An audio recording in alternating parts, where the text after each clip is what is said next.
বন্ধুরা আসসালামু আলাইকুম। আশা করি সকলেই ভালো আছেন। বাংলাদেশ পুলিশে রিক্রুট কনস্টেবল পদে নতুন নিয়োগ বিজ্ঞপ্তি প্রকাশিত হয়েছে, আপনারা সকলেই জানেন। তো এখানে কিন্তু গতকাল থেকেই আবেদন শুরু হয়েছে। তো আপনারা অনেকেই আবেদন করেন, কিন্তু আবেদন করার পর অনেকেরই কিন্তু আপনাদের নট সিলেক্টেড মেসেজ চলে আসে। তো এই নোট সিলেক্টেড মেসেজ আসলে কি কারণে আসে, বা আপনারা কিভাবে আবেদন করলে এই নোট সিলেক্টেড মেসেজটি আসবে না, তা আজকের এই ভিডিওতে আপনাদেরকে বিস্তারিত জানানোর চেষ্টা করব।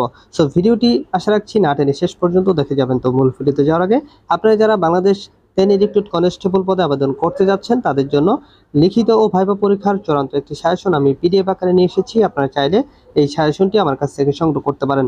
আশা করি এই চূড়ান্ত সাজেশনটি সংগ্রহ করে যদি আপনি একটু ভালোভাবে পড়েন, তাহলে কিন্তু খুব সহজেই লিখিত পরীক্ষায় উত্তীর্ণ হতে পারবেন। তো এই চূড়ান্ত সাজেশনটি পেতে স্ক্রিনে দেওয়া নাম্বারে রকেট বিকাশ বা নগদের দাম মাত্র মূল্য 50 টাকা সেন্ড মানি করে হোয়াটসঅ্যাপ অথবা এর মতো মেসেজ করলেই আমি আপনাদেরকে সাথে সাথেই এই চূড়ান্ত সাজেশনটি পাঠিয়ে দিব। তো যাই হোক, মূল আলোচনায় ফিরে আসি। বন্ধুরা, আপনারা জানেন যে রিক্রুট কনস্টেবল পদে যে নিয়োগটি প্রকাশিত হয়েছে, সেখানে কিন্তু গত 1 তারিখ থেকে আবেদন শুরু হয়েছে। আপনারা আবেদন করতে পারবেন আগামী 15 অক্টোবর পর্যন্ত। তো খুব অল্প সময় কিন্তু বাকি রয়েছে, আপনারা দ্রুতই আবেদনটি সম্পন্ন করে ফেলবেন। কারণ শেষের দিকে কিন্তু অনেক সময় সার্ভারের সমস্যা থাকে, অনেক সময় জেলা কোটা পূরণ হয়ে গেলে তখন কিন্তু আর আবেদন করা সম্ভব হয় না। সো অতি দ্রুতই আপনারা আবেদনটি সম্পন্ন করে ফেলবেন। তো এখন আসি যে আপনারা আবেদন করার পর কি কারণে আপনাদের ফোনে নট সিলেক্টেড মেসেজটি চলে আসে। তো আমি আপনাদেরকে সরাসরি আবেদন ফর্ম থেকে দেখিয়ে দিচ্ছি যে কোন কোন বিষয়গুলো আপনারা ভুল করলে আপনাদের এই নট সিলেক্টেড মেসেজটি আসবে। তো বন্ধুরা, আপনারা আবেদন করার জন্য প্রথমে গুগলে গিয়ে লিখবেন police.teditalk.com.bd। এটা লেখার পর আপনাদেরকে কিন্তু এরকম একটা ইন্টারফেস শো করবে। তো এখান থেকে প্রথমেই আপনারা যে অপশনটি দেখতে পাচ্ছেন রিক্রুট কনস্টেবল টিআরসি, এটাতে আপনারা ক্লিক করে দিবেন। তো এটা থেকে ক্লিক করে দেওয়ার সাথেই কিন্তু আপনাদেরকে এমন একটা ইন্টারফেস শো করবে। এখান থেকে আপনারা 4 নম্বর যে অপশনটি রয়েছে অ্যাপ্লিকেশন ফর্ম, এই অ্যাপ্লিকেশন ফর্মে ক্লিক করবেন। ক্লিক করার পরে এখান থেকে আপনারা জাস্ট এটাতে টিক মার্ক করে দিয়ে এটাতে জাস্ট একটা ক্লিক করে নেক্সটে ক্লিক করে দিলেই কিন্তু আপনাদেরকে আবেদন ফর্মটি শো করবে। তো আমি আশা রাখি আপনারা যে কোনো একজন অভিজ্ঞ লোকের কাছ থেকে করে নেবেন, আর আপনি চাইলে নিজেও করতে পারেন।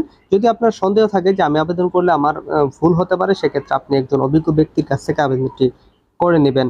তো এখানে শুরুতে একটা বিষয় আপনাদেরকে জানিয়ে রাখি, এখানে এই যে লাল অপশনগুলো যেগুলো দেখতে পাচ্ছেন, সেগুলো কিন্তু আপনাকে আপনাদেরকে কিন্তু করতে হবে।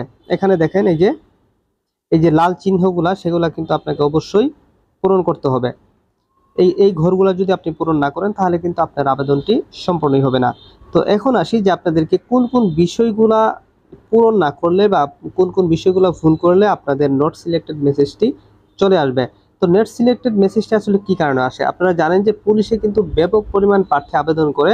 তো সেখানে আসলে সকল প্রার্থীদের যদি মাঠে অংশগ্রহণ করানো হয়, সেক্ষেত্রে কিন্তু বিশাল একটা ক্রাউড হবে, বিশাল একটা জনবলের প্রয়োজন হবে। সেক্ষেত্রে তারা যে সকল প্রার্থীদের আবেদন সামান্য ন্যূনতম ভুল হয়, তাদের আবেদনটি কিন্তু প্রিলিমিনারি স্ক্রিনিং এর মাধ্যমে তাদেরকে কিন্তু নট সিলেক্টেড মেসেজ দিয়ে তাদেরকে কিন্তু প্রথমেই বাতিল করে দেওয়া হয়। তো আপনারা কিভাবে আবেদন করলে আপনাদের 100% নোট সিলেক্টেড মেসেজটি আসবে, সেটাই এখন আমি আপনাদেরকে জানিয়ে দিচ্ছি। তো নোট সিলেক্টেড মেসেজ না পাওয়ার জন্য আপনাদেরকে অবশ্যই আবেদন ফর্মটি সঠিকভাবে পূরণ করতে হবে। আপনাকে ইনশিওর করতে হবে যে আপনার আবেদনে কোনো ধরনের ন্যূনতম একটা বানানো যেন ভুল না হয়, এরকমভাবেই কিন্তু আপনাদের আবেদনটি করতে হবে। তো মোস্ট ইম্পর্ট্যান্ট যেটির কারণে আপনাদের সবচেয়ে বেশি নট সিলেক্টেড মেসেজটি আসে, সেটা হচ্ছে আপনার উচ্চতা, ওজন, বুকের মাপ। এই বিষয়টার জন্যই কিন্তু আপনাদের বেশি অনেক প্রার্থীদেরই কিন্তু এই নট সিলেক্টেড মেসেজটি আছে। দেখা গেছে আপনার উচ্চতা হচ্ছে 5 ফিট 6 ইঞ্চি, আপনার ওজন দিয়ে রাখছেন 70 কেজি।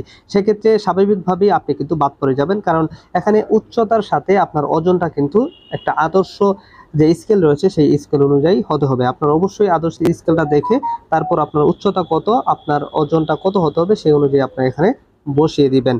তো অনেকেই করেন কি, আপনার অনেকেরই উচ্চতা থাকে 5 ফিট 8 ইঞ্চি, আপনারা ওজন দিয়ে রাখেন 50 কেজি। সেক্ষেত্রেও কিন্তু যদি কম দিয়ে ফেলেন, সেক্ষেত্রেও কিন্তু আপনার এই নট সিলেক্টেড মেসেজটি চলে আসতে পারে।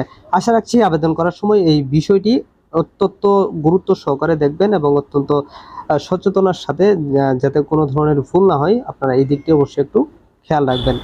তো এখানে দেখেন, তারা কিন্তু আবেদনপত্রে স্পষ্টভাবে বলে দিয়েছে যে সঠিক উচ্চতা এন্ট্রি করার জন্য বলা হলো, অন্যথায় আবেদনপত্র বাতিল বলে গণ্য হবে। তো এটার মানে আপনাদেরকে কি বোঝাচ্ছে তারা? তারা এটাই বোঝাচ্ছে যে আপনার যদি উচ্চতার সাথে ওজন মিল না থাকে, বা আপনার হাইটের সাথে আপনার ওজন বা বুকের মাপ এগুলো যদি মিল না থাকে, সেক্ষেত্রে কিন্তু আপনার আবেদনপত্রটি বাতিল হবে এবং আপনার ফোনে কিন্তু নোট সিলেক্টেড মেসেজটি চলে আসবে। তো বন্ধুরা, আশা রাখছি সম্পূর্ণ বিষয়টি আপনারা বুঝতে পেরেছেন।